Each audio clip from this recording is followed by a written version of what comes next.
सबको। आज की वीडियो में हम खजाना शिकार के इतिहास में सबसे अद्भुत क्षणों का खुलासा कर रहे हैं, क्योंकि हम शीर्ष 15 सबसे बड़े सिक्के की खोजों की चर्चा कर रहे हैं। इन असाधारण खोजों ने लोगों को रातों रात भाग्य बना दिया है। चलो बीडारो 15 सैन जोस नंबर 1, स्टाफोर्डशायर हॉर्ड से जुड़ी समृद्ध समुद्री विरासत का जश्न मनाना और संरक्षण करना है। 2009 में खोजे गए स्टाफोर्डशायर हॉर्ड एंग्लो सैक्सन सोने और धातु कलाकृतियों का सबसे बड़ा झात संग्रह है। इस खजाने का पता 5 जुलाई 2009 को शौकिया धातु डिटेक्टर टेरी हर्बर्ट ने लगाया था। हर्बर्ट स्टाफोर्डशायर में खेत की खोज कर रहा था जब उनके धातु डिटेक्टर ने कुछ की उपस्थिति बताई। उन्होंने जो पाया वह सोने और चांदी के 3500 से अधिक टुकड़ों का एक असाधारण जमाव था, जिससे एक दिनचर्या के दिन को एक ऐतिहासिक खोज में बदल दिया गया। 5 दिनों में हर्बर्ट ने 244 बैग एकत्र किए जो सुनहरे वस्तुओं से भरे थे। यह पहचानते हुए कि साइट का ऐतिहासिक महत्व वह अकेले संभाल सकता था, उन्होंने पश्चिम मिडलैंड्स में स्टाफोर्डशायर के लिए जुर्माना संपर्क अधिकारी डंकन स्लार्क से संपर्क किया। पोर्टेबल प्राचीन योजना और भूमि मालिक ने औपचारिक खुदाई की अनुमति दी। बर्मिंघम पुरातत्व ने इस परियोजना का नेतृत्व किया, जिसमें लगभग 30 बाई 43 फीट के क्षेत्र को कवर किया गया और टीम ने 3500 से अधिक टुकड़े पाए और साइट की रक्षा के लिए स्थान को गुप्त रखा गया। 24 सितंबर 2009 को खोज की घोषणा ने एक समर्पित वेबसाइट को एक सप्ताह के भीतर 10 मिलियन से अधिक व्यूज प्राप्त करने के साथ भारी रुचि पैदा की। इस समूह का मूल्य $5000 से अधिक था और इसे खजाना घोषित किया गया, जिससे यह मुकुट की संपत्ति बन गई। 2010 और 2012 में पृथ्वी पर पारंपरिक टुकड़ों पर आगे की खुदाई साइट के ऐतिहासिक महत्व की पुष्टि करती है और कुल संग्रह में अब 11 पाउंड सोना और 3 पाउंड चांदी शामिल है, जो इसे अब तक एंग्लो सैक्सन सोने की सबसे बड़ी खोज बनाता है। अब सबसे रहस्यमय वस्तुओं की भीड़ में से एक शायद बिशप हेड्रेस है।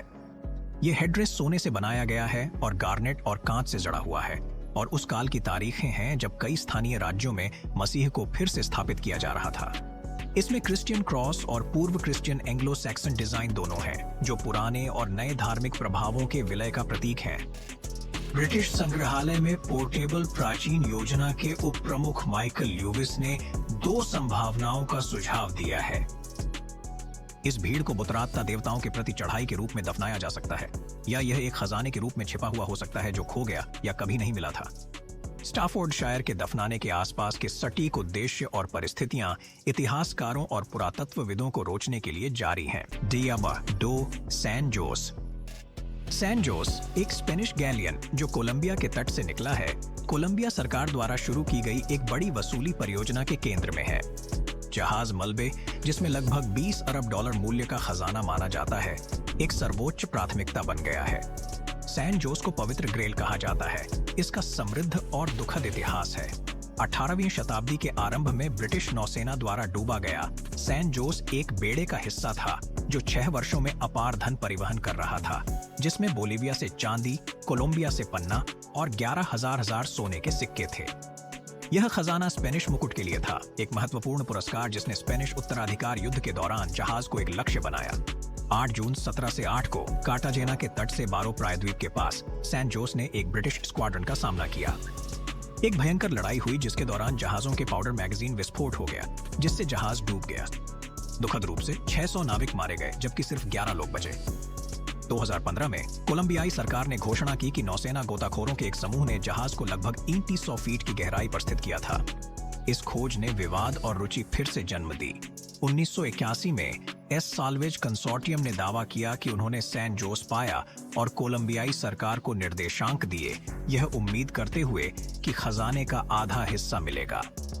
हालांकि कोलंबिया ने दावा किया कि उसने 2015 में स्वतंत्र रूप से गैलियन की खोज ग्लूकोमोरा द्वारा दावा किए गए से अलग स्थान पर की, जिससे एक लंबे कानूनी विवाद हुआ। अमेरिकी संघ ने लंदन में मामले को मध्यस्थता के लिए ले लिया है और $10 बिलियन की मांग कर रहा है, जो अनुमानित खजाने का आधा है। सैन जोस पर खजाने में बहुमूल्य वस्तुओं की एक सरणी शामिल है। स्पेनिश मुकुट के लिए इस्तेमाल किए गए कार्गो में चांदी, सोना और पन्ना की बड़ी मात्रा है, जो अच्छी तरह से संरक्षित है। कोलंबिया सरकार न केवल खजाना पुनर्प्राप्त करना चाहती है, बल्कि उन्हें प्रदर्शित करने से पहले कलाकृतियों की सफाई, अनुसंधान और सूची के लिए पुरातत्व प्रयोगशाला स्थापित करना चाहती है। इस प्रयास का उद्देश्य डाराज 3 पैनगोरिस्ट खजाना पनागोरिस्ट खजाना दक्षिणी बुल्गारिया के शहर पनागोरिस्ट के सोने के जहाजों का उल्लेखनीय सेट 20वीं शताब्दी की सबसे महत्वपूर्ण पुरातात्विक खोजों में से एक है।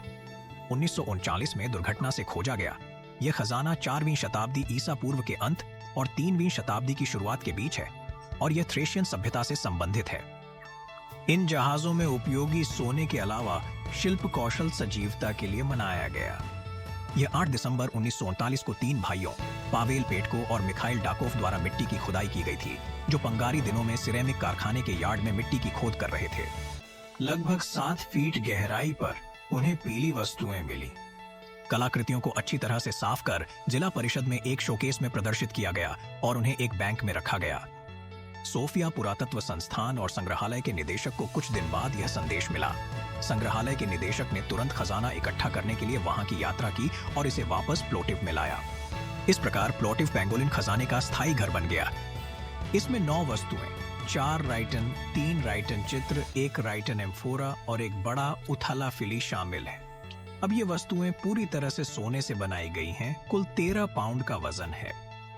उनमें शिल्प कौशल विवरण थ्रेशियनों की दृष्टिकोण की अंतर्दृष्टि देता है, जो बुल्गारिया की छवि को फिर से आकार देते हैं। अगले दशक में खजाना पुरातत्व संग्रहालय के केंद्रीय हॉल में प्रदर्शित हुआ।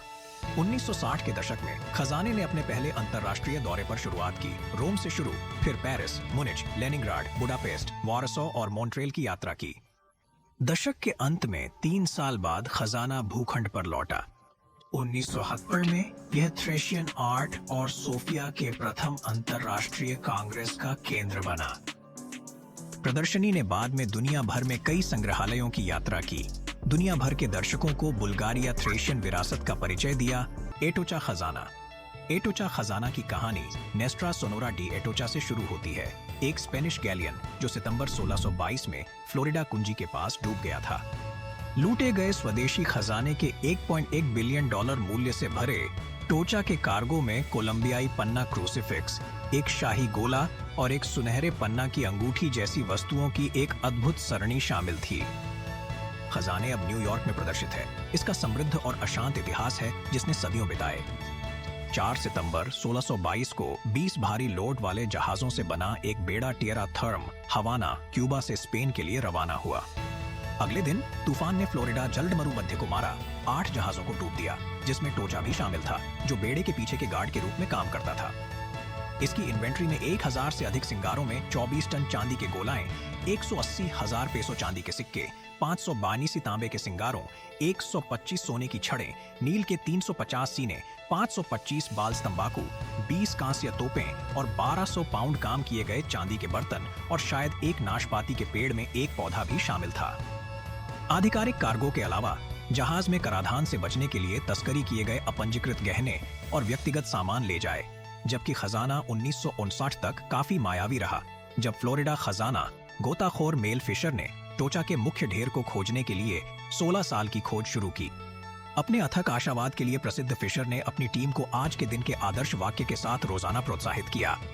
1977 में उनकी टीम ने 3 चांदी की बार खोजे, जो सेविल में इंडीज के अभिलेखागार में रखे कार्गो मैनिफेस्ट पर दर्ज वजन और तालिका संख्या से मेल खाते हैं।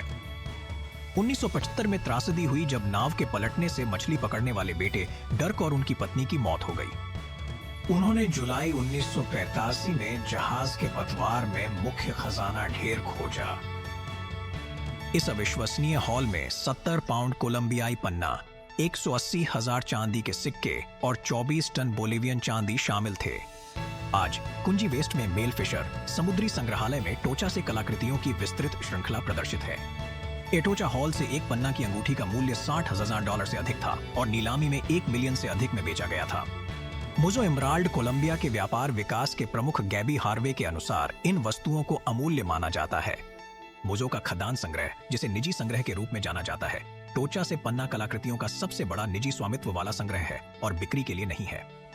संग्रह को खदान की विरासत और स्थिरता पर इसका वर्तमान ध्यान केंद्रित करने के लिए प्रदर्शित किया गया है। डाबार 5 फोम घुड़।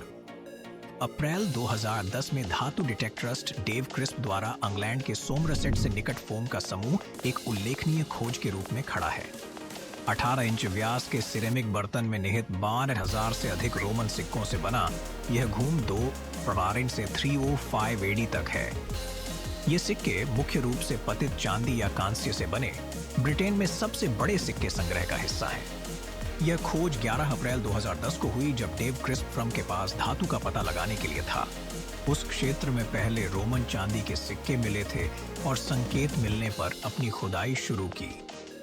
करीब 14 इंच की गहराई पर उन्हें एक छोटे बर्तन के शीर्ष पर एक छोटा सिक्का मिला।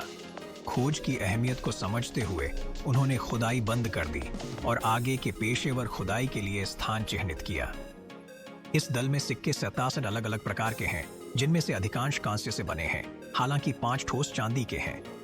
इस समूह में वास्तव में मध्य रोमन साम्राज्य के तहत 14,788 सिक्के, अलग गैलिक साम्राज्य के तहत 18,377 और कैरोसियस के ब्रिटेन साम्राज्य के तहत 766 सिक्के शामिल हैं। पहचानने योग्य सिक्कों का 5% कैरोसियस की अवधि से है, जिसमें उनके द्वारा जारी किए गए 5 चांदी के देनारी शामिल हैं, जो उस समय रोमन साम्राज्य में अद्वितीय थे। 320,000 से अधिक मूल्य के फोम के भीड़ को 2011 में टॉन्टन में सोमरसेट के संग्रहालय द्वारा अधिग्रहित किया गया था। अक्टूबर 2010 में खजाने मूल्यांकन समिति के आकलन से यह अधिग्रहण संभव हुआ। सिक्कों का संरक्षण और सिरेमिक बर्तन की बरकरार स्थिति से पता चलता है कि यह भीड़ देवताओं के लिए एक सांप्रदायिक भेंट बलि हो सकती है।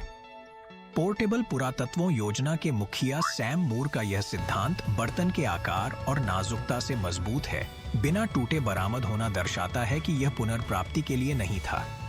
अपनी खोज के बाद फोम के भीड़ ने जनता और शैक्षणिक समुदाय दोनों की रुचि खींची। 2010 में ब्रिटिश संग्रहालय और फोम लाइब्रेरी ने चयनित सिक्कों प्रदर्शित किया।